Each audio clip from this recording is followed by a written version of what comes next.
Bonjour à tous, bienvenue à Los TV pour un nouveau salon de Brigitte.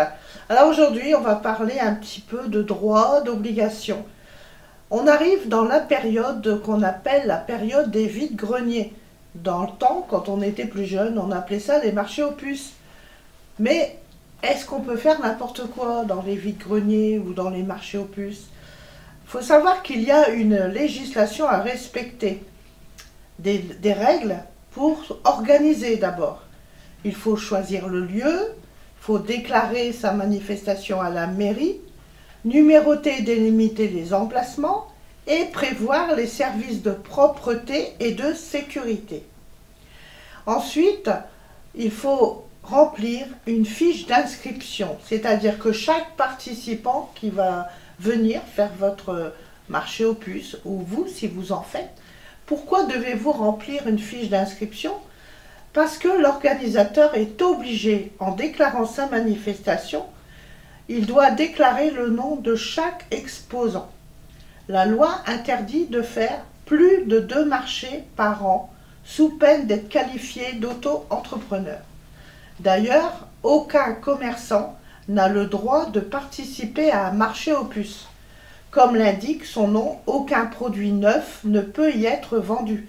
On n'y vend que les objets ayant déjà servi, les objets de récupération, enfin bref, tout ce qu'on a vidé dans la maison, qu'on ne veut plus, mais qui sont encore en bon état et qu'on veut revendre. Bien entendu, à prix modique. Que vous prépariez un vide maison, vide garage, vide dressing, peu importe le nom, la vente des biens personnels et usagers doit faire l'objet d'une déclaration par lettre recommandée à la mairie au moins 2 semaines avant. Voilà, parce que vous savez, les gens qui, par exemple, ont perdu leur maman, ils veulent vider la maison, maintenant ça se fait beaucoup, donc pour aller plus vite, ils mettent une affiche à la porte, tel jour, vide maison. Et les gens viennent, ils regardent ce qui leur plaît et ils embarquent. Sachez que pour faire ça, 15 jours avant, vous devez avoir fait une déclaration à la mairie, c'est obligatoire. Alors, les professionnels peuvent parfois être autorisés à vendre à condition d'une déclaration aux impôts préalable et que ce soit en entente avec la mairie. Alors, il y a une différence entre une brocante et un vide-grenier. Dans une brocante, les vendeurs sont tous des professionnels qui peuvent vendre des objets de valeur, c'est-à-dire les brocanteurs, comme on les appelle, qui récupèrent chez les particuliers des objets de valeur, des collections parfois, et qui les revendent, mais eux sont professionnels.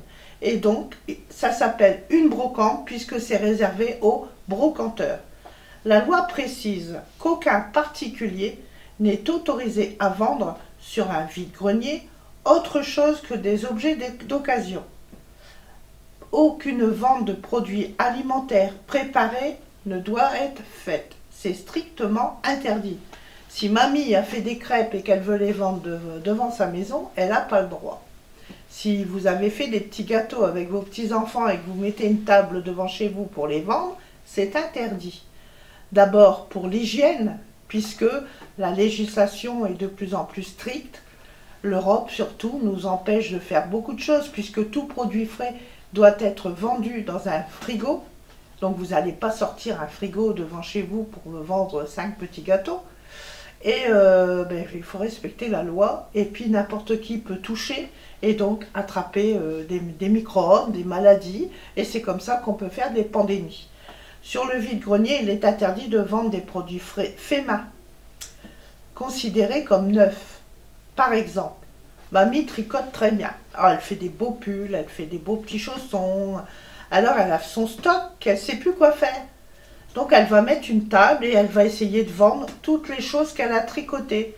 C'est interdit, puisque c'est considéré comme des choses neuves. Voilà.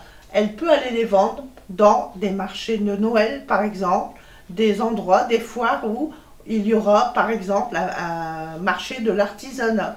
Là, c'est autorisé.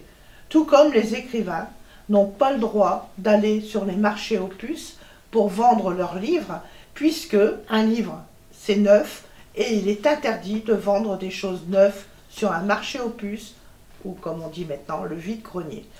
Par contre, Qui a le droit d'y aller?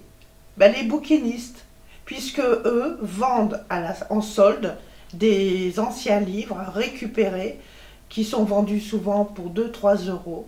Donc eux ont le droit d'aller vendre des livres anciens et non pas des livres neufs. Voilà, j'espère que tout ceci vous a éclairé.